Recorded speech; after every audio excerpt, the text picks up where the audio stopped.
And welcome back. This, of course, is Alpha Giri on K24 Television. It's time for us to get up close and personal. This guy, of course, is familiar. You've either seen him on your TV, heard him on your radio, probably saw him at a concert somewhere when he was screaming and shouting with his signature white towel. But as he does that, he's also a serious figure when it comes to the corporate scene, has his own entertainment company, his own agency, and we're talking about all of that. And a new initiative he's actually putting out there because of his passion for the youth and what they're going through as well. Davidson Ngibuini is the name you get if you tumia 1 shilling on M-Pesa. On stage and on, showbiz circles, he's known as DNG. Hey, my brother. Karibu sana. Asante. Welcome to the show. I like how you say my name, man. Say it again. with so much Africanness, man. Lazima ingie. Watu wajuangi majina zangu mbili. Wanajua tu DNG. Everywhere I go, guys are like, hey, yo jina yako ya pili ni ngumu sana. But umewai. Sabi sana. Bro, karibu sana. Thank you. To the show. Good to be here. And, lots of stuff you've been doing, Davey. Yeah. Across the scene. TV, radio, yes. And one of the tweets that came in was someone asking about radio. Yes. What's going on? They haven't heard you on the airways for a while. Yeah. What's going on that particular platform? I was working on 1FM and 1FM changed hands in terms of ownership. It was bought by Energy Radio in March. So effectively our contract ceased to exist. So I'm not on radio anymore. Obviously I'm in talks with different players and I see what's the best fit. I think because of my brand, it's a bit also limiting because most of the radio stations right now are doing Swahili. If you just look across. So yes, I'm not saying that I'll never come back on radio. In fact, I miss radio so much. Doing this media tour, it's always nostalgic walking into a radio station and being on the other side of the desk. How does it feel, by the way? Being the one to answer the question. I'm like, you should have done this link like this, or you could have played this song. It's very crazy. It's like going to an event and you're not an MC. For me, I end up critiquing the stage, the lights, the MC. I'm like, yo, you could have done this better. So it's very weird, man. But I'm grateful for the opportunities I have. Right now, I'm on television, on a different TV station switch. I have a crazy show every Friday. Me, Shafi Weru, and DJ Kalonji. It's a game show, a different format. I think it's a great challenge because no one else is doing what we're doing. I think the only other game show that existed in this country was what? Omo Pika Box, when we were little kids. Now we're bringing celebrities to play games you wouldn't imagine them playing. So you're getting them out of their comfort zone. And it's fun. It's fun, yeah. And on top of all of that, Davey, you started off as a musician. Yes. Back in the day. In 2003. Man, it's funny because I was telling you before we went on. On Sunday, I had one of your first tunes and you still had the baby dreads. Yes, back in the day. I saw Ann Kigucha being roasted on Twitter that she was DNG's video vixen before television. Yeah, man, we've come from far. I've come from, I've been doing this entertainment How many years? business for now. I'm clocking my 16th year in December because that's when I celebrate my transition because my first song played on a radio station, then on Metro FM. Do you remember Metro? Wow. I know a lot of young guys watching have never heard of Metro FM. It was on 101.9. And it used to play amazing Kenyan music, reggae. And my song played on December 2003, straight after high school, man. Like I finished KCSE, I went to the studio, I did my thing, and my song was on radio. That was a major move. Imagine. Yikes. That time my mom was like, hey boss, at that time, a lot of music was perceived as something for failures. That if you are doing music, if you're a DJ, if you're an MC, hujaenda shule, hujasoma, music can never make you any money. That was the perspective then. But today, as you can see, it's a game changer, my brother. The guys are eating well from their arts and too well. Hata unaona nimeongeza kilo kama 5 hivi. But speaking of the music, because you did that, you transitioned, did secular, and then it seems like, what happened to the music bug? Did it stop? Man, I think for me, music was a very, very interesting dilemma because music at that time, the same crisis facing musicians today is money.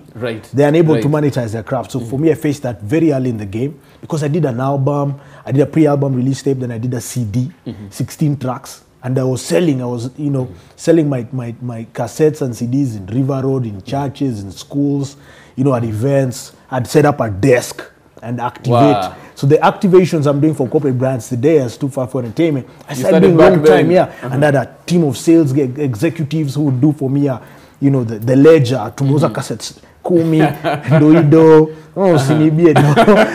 and our Lipa commission, 10%. So I think the hustle was too crazy, man. And then we're not making money that I'd envisioned. For me, I'd envisioned big sales, sitting with people like Jemima Thiongo, telling me she has sold 1 million cassettes. I'm like, ata mimi. Kama uliweza, mimi naweza. and you don't, and then it hits you and you're like, oh my goodness, what's the return on investment? Because it costs money to put out albums, it costs money to shoot videos, it costs money to package yourself. You know, I was selling even merchandise, I was selling t-shirts. The merchandise I wear today that is not for sale, I used to sell t-shirts, posters. I did merchandising like in 2004, 2005, 2006. You see, so I realized it wasn't making money. And I needed to make money, Jeff. I have big dreams. Right. And I identified another opportunity that was making money, that's emceeing. Right. You know, just as I used to go to clubs, have a good time, you know, walk into the DJ booth, hang around with the DJ, chant, you know, holler my fans in the clubs. One of my boys told me that this is working, man, this is dope. So DJs would always give me the mic when I walk into a club, Westlands, Kani, town, anywhere. And I realized this is something dope. And that time I remember reading in the newspaper on the bars, and people were like, remember one journalist, Mwaniki Philip, he wrote, what kind of a career is a hype man? You know, what is this phenomenon? Right. And he didn't understand it, but today there's no event without a hype MC. True. You see, so I created a craft around my energy, my vibe, my fun times aura, and I commercialized it. And that was my challenge to artists this year. You know, I came out telling people that, you know, yes, royalties has been a conversation since Poxy Pressure days, since we were kids. Problem. Yes, and I was telling them, like, you need to think of other avenues of making money, so that this earning of 2,500 shillings plus 30 bob ya kutoa haikuumizi. Watu ukipatia hiyo do, hao ni wao shughuliki na hiyo do, but inaumiza watu juu hawana do. Unaona? Right. But you can craft your brand and package it in a way that it can generate income. And I think that's beautiful. Do you ever think you're going to go back and do music? I think I'm still in music and entertainment in one way. Not I mean as an artist. Back to the booth. I don't know, man. It calls me all the time, man. I keep getting offers all the time, but maybe for fun. To be honest, Jeff, I wouldn't do it commercially. Right. Maybe just as a hobby. You know, just because the passion is still there. The passion is still there. The vibe is still there, man. Every time I'm on stage, it's lit. Right. But I don't know if I would want to do it commercially. No. Let's speak about the commercial side of DNG, because if you know Devi, you don't play with his money. Serious. Other stories later. Serious. The business of DNG, because okay, fine, you've moved on from radio, and for you, there's always a business move. Yeah. You went and got an MBA. Yes. That's how serious you take your business. Yeah. What's the business of DNG now? I do many things. First, I run an agency called 254 Entertainment, and we've been in business for 12 years. Right. I've handled big brands in this country and its region. Without naming them, but like different categories, from banking to telecommunication to gas and oil, insurance companies, governments, non-governmental organizations, name it, I've been there, FMCGs, alcohol beverage category for many years.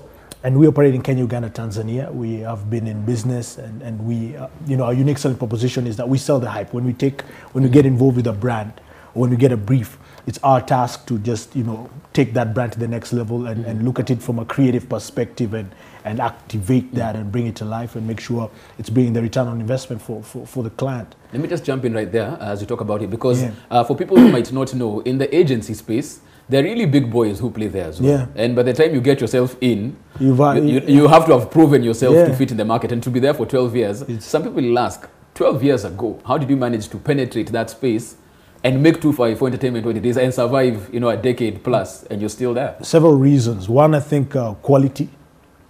If you do quality work, people see it and people gravitate towards it.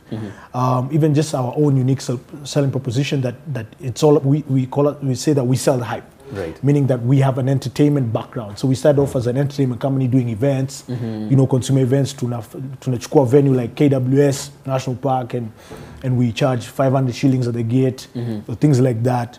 And you know, getting corporates to come and sponsor those events. That's how we began.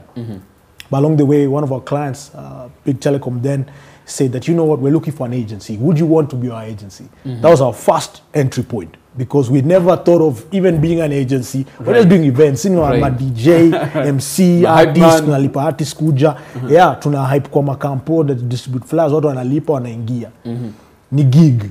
Unaona? But we came to a point where corporates needed people who can pull numbers. And that's how 254 Entertainment as an agency came to be. So it metamorphosized along the way. And then, you know, apart from that, it's just being a people's person, man, and just always disturbing people. Like Right. I'm those guys on if you look at Truecaller, my phone is red like those insurance guys. Yeah, it's like spam, man. Like napigia wase, naambia niko na proposal, na naitisha meeting, na kusumbua Jeff pako nige interview. And talk about that, because most people gotta think hustle, that, man. I mean, things come to you because you're DNG. They don't know the number of calls, the number of meetings, the no's that come as well. Being a brand, being DNG assists to some extent because you're known. You have a reputation. You're a brand and people want to work with people who have a track record, so to speak. So it will get you through the door. But to land that LPO, to land that LSO, to land that check or that EFT into the bank, that's the work now. Like, I got to come to your office, I tell you who we are and what we want to do, and show you the convergence between my idea and your brand. Right. We look for synergies. We look for convergence of mind and brand ID, and then see, okay, if we work together to this regard, what is in it for you from an ROI perspective? Because marketing today, or campaigns, it's not like long time where we just used to create awareness. We do a road show, we create awareness. Today, a brand manager or marketing manager wants to know, if I put in $1 million shillings, Jeff, how much will I make back? Right. You have to quantize ROI, bottom line. and it's in the contract, man. And if you don't deliver, it's a problem. And it's really competitive, and it's very aggressive in today's agency business. And that's why you see a lot of agencies disappearing. Most of my counterparts either don't exist anymore, or have gone into other fields. Guys have gone into real estate, other guys have gone into import-export. People have gone into different things because it's a very hard industry to find yourself in and survive today. And apart from that, you gotta keep innovating. Like for us, we sat and said, you know what, apart from the commercial bit, what else can we do in this country, in this region, and in this continent? That's why we got into social impact, because we saw that there's opportunity. There's opportunity to provide solutions for our nation, solutions for our youth, for this generation, and for this continent at large. So we looked at the youth problems, and we were able to map out different thematic areas of interest, from poverty and unemployment. That's why we did Hustle Yako in 2017. This year, we unveiled Punguza in February, because we came across very crazy statistics around HIV/AIDS prevalence. All 33% of new infections amongst youth. Things like abortions because of teenage pregnancies or unwanted pregnancies amongst youth. 33% of unwanted pregnancies ending up in abortions, and we all know that they're illegal in this country, meaning it's backdoor, it's crazy health repercussions. And we're like, wait a minute, these are things we can solve, Jeff. Because all other people were telling youth, don't have sex, abstain, tumechill. Watu wangapi walichill? Few sana. Na hata wale walikuwa kanisani, hata wale wa kanisa sahihi hawakuwa na chill, na mapasia wa chill. Tuseme ukweli wa mambo. So, we're not here to preach abstinence, to tell people what to do, but we're here to encourage them to be responsible. What does that mean? Because apparently here, DNG saying Punguza, he wants or she wants to hear you telling their son or daughter, stop this until you're 18. To be frank, Jeff, it's not possible to preach abstinence to a generation that is already sexually active, right? You know what I mean? But we can show them a direction they can take, that even though they want to amlambez or amnyonos the whole day, they can be responsible. Responsibility means that, first and foremost, do you know your status? Have you gotten tested? Have you visited any health facility? Do you know that there are contraceptives that you can use? So that any sexual encounter doesn't result in HIV/AIDS infection or STI infections that are at 1 million every day. Globally. Like 1 million STIs are documented every day globally. That's from CNN Health. So it's crazy. Like, people are sick out here. But ukiangalia dem akamfiti, waka poa. I know what ulizana, are you safe? Are you safe? Hakuna mtu ashawasema I'm not safe. Let's not do this today. Unapata tu kesho unajikuna buda ni mbaya. But you can avoid those things. Utakwambia mazee dem ati I missed my period. Ushaambiwa kitu kama hiyo, Jeff? Ni noma boss. Unasikia haya. Watu wanasimama simu. Every chick nowadays on social media is a single mom. Unadhani wanataka? Wasa umepotea, man. Umemwaga mbegu na umebust. Literally. So this is what you're trying to do. Yeah, like, do it. We can solve this problem by you having the lady, for example, having a contraceptive, or the guy using a condom, things like that. Like, so that's the conversation we need to have. Also, that sex has been demonized, Jeff, for so long. Like, we view it as that thing. It's so bad we cannot do this. Oh, people are pretending. No one's talking about. No one is talking about sex. But in the crib, everyone is a sex scene comes on TV. What's one angaliananga? Even mtu budana to asima gazeti na funguliwa. You know, people are pretentious, and I grew up knowing that sex is bad, or that's what I'd been told. If you hang around girls, or you don't go to school, you fail. Utakuwa tu wale wanavutanga glue hapa. Wanakula bag, wanakula bag inakulwa ni namba. You know what I mean? Like. So that's how we grew up. And then you go to school, high school, nini manyege, unapata ma demsi wabaya. Ni mbaya now. Unaona, so unaanza ku-experiment, unaanza you know, you're trying to find your self-identity, and it's ill-advised because you don't know how to do it right. So you find, you know, you got a kid with someone you didn't love and it's a problem to them, a drama, or, you know, ish happened and now you're HIV positive and you're living with it for the rest of your life, and those are consequences. So how do we, you know, empower the current generation of young people with information so that they can make informed choices? Right. That's what Punguza is about. Right. We're not a pretentious campaign trying to tell guys to do what we know they won't do. Ukiangalia hata mziki ya sahi wa mlambezi wa mlambezi packaging. It's a representative or representation of how they are, because tunasema mziki ni kioo cha jamii. So they won't stop, but they can do it right. So for you, when you go into a certain, you know, space where they are there, whether it's a high school, whatever it is that you're going, what do? You tell them that this is the contraceptives, this is what you can do. We encourage them to talk about sex. That's the beginning. Are you having sex? Let me give you an example. Like, we did an event for the International Youth Day at Gedorai. Very interesting, with an initiative called Youth to Youth Nairobi. So we partnered with them. And, you know, for me, when I got on stage, that was the first thing I asked. So I asked guys who was having sex yesterday. The only or this year or this last 6 months, it's like 1, 2, 3 guys lifted up their hands. But we all know that that's not the truth, right? So that's where the conversation should begin. We're not encouraging people to have sex, but we're like, you know, if you're going to do it, first know that they're choices, and every action has a repercussion, so that you make an informed choice. And one of my boys got a baby when we were in high school. And my neighbor actually, and now them alipea ball them too wamta, so you know issue a neighborhood. So tukamuliza buda, mbona hukutumia CD hizo siku za trust pale ashu. Akaniambia ati huo dem ati alikuwa vajo, so kama dem ni vajo zipata ball. Clueless completely as to what misconceptions exist, Jeff. Na mimi nikijua misconception na kufundisha ni boy yangu unaniamini, juu mimi ni mzee wako, sio? Kweli. Unapata ball. So si wote tunapata ball hapa. Na inakuwa ni ngori ya mtaa. Tunaama hiyo mtaa ningia wote tuna switch ma sim cards. Chalia patikana. Tunazama mitini for the next 2 years. Tunatafutwa. Juu mtu analishwa na nani? Mabuda na kwako nini? All boy aliingia Kisumu. Sikia tunaangi. So real problems in this country. And what are you saying when you go and talk to them about they love it, Jeff. They love it. In fact, they're like, mbona mkukuja mapema? And then a big question is like, okay, sawa, DNG umetuambia hivi, hizi contraceptives ziko wapi? Juu si free. You know, that's one thing. Like, I've been doing stakeholder meetings with government, county government officials, donor partners, saying we need to give access of these services to youth, and it needs to be free, because there are budgets for it. Donors sit on billions of dollars, man, for Africa. Yeah, and you know, I was in a meeting the other day with a network of organizations, and I'm like, mnalipisha say yo finje kuchukua like the injection, it's 50 shillings when it's subsidized. And that lasts you between 3-6 months and a year. And if somebody does not have 50 bob, you've seen even on news the people rewashing and using condoms. CD ata yabure ile agava ile sawa.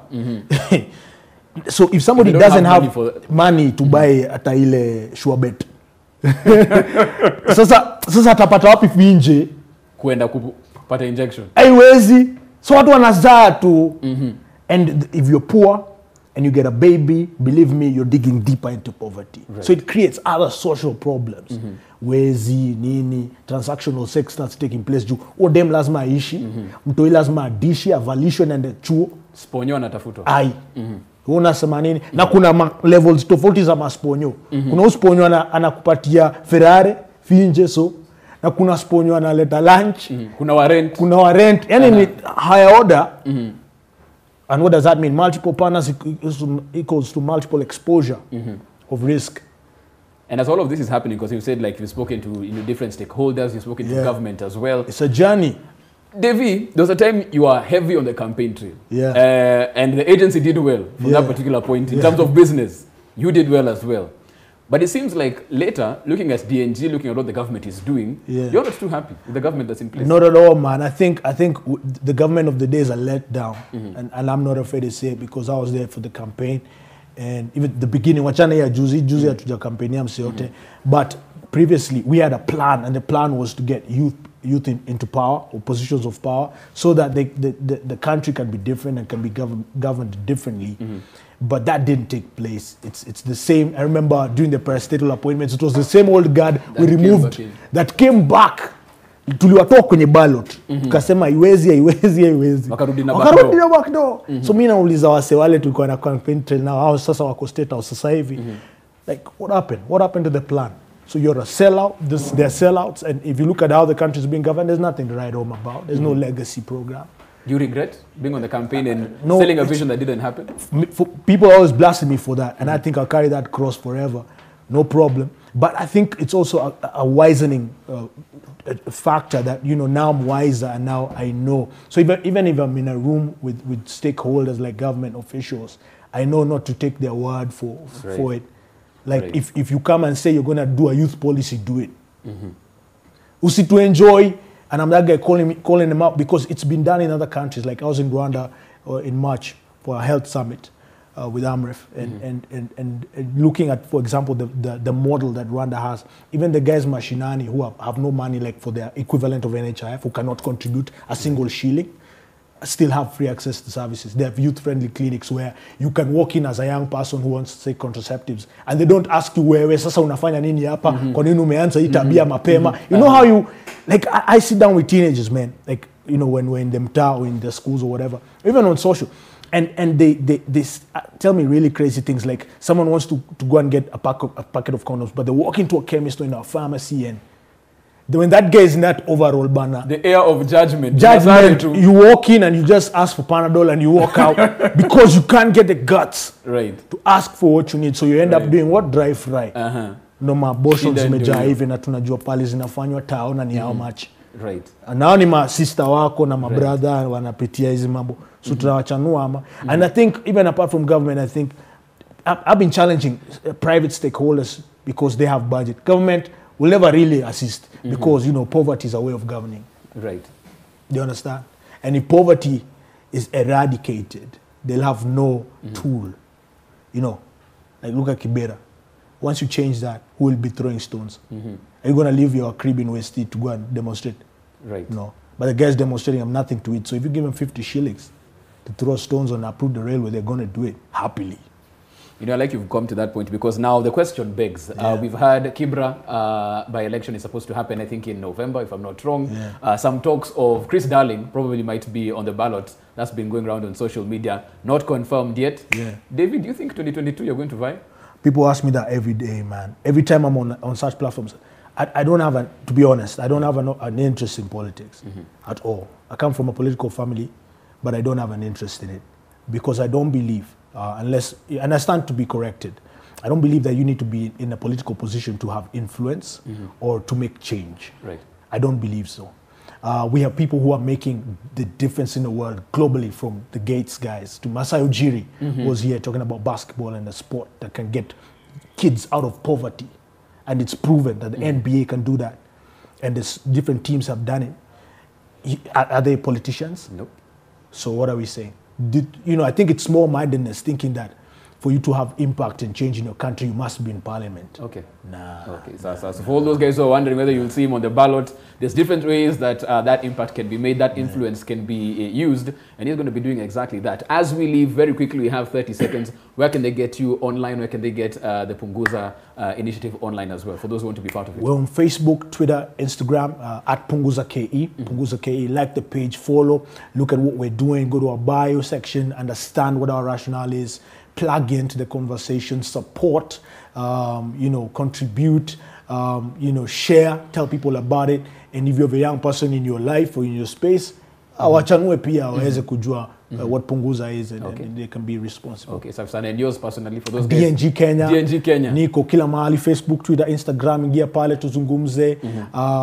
We also have a YouTube channel, 254 TV. Catch this interviews, media tour. Okay, fantastic stuff. And like you had, man, if you're looking for the real DNG, utaona tu hapo agency boss. Na iko verified, boss. Tunacheza juu. Safi sana. Thank you so. David, thank you so much for coming through and sharing your story. More power to you as you take Punguza across the country, across the region. That's what's up, bro. Okay, safi sana, of course. Up close and personal with Mr. DNG, wearing different hats, the different things that he's doing right here on the show. We're going to take a short break. We're back on the other side. It's a Thursday. It's all about relationships and it's all about bromance. How does that thing work? And what's it all about? That after the break.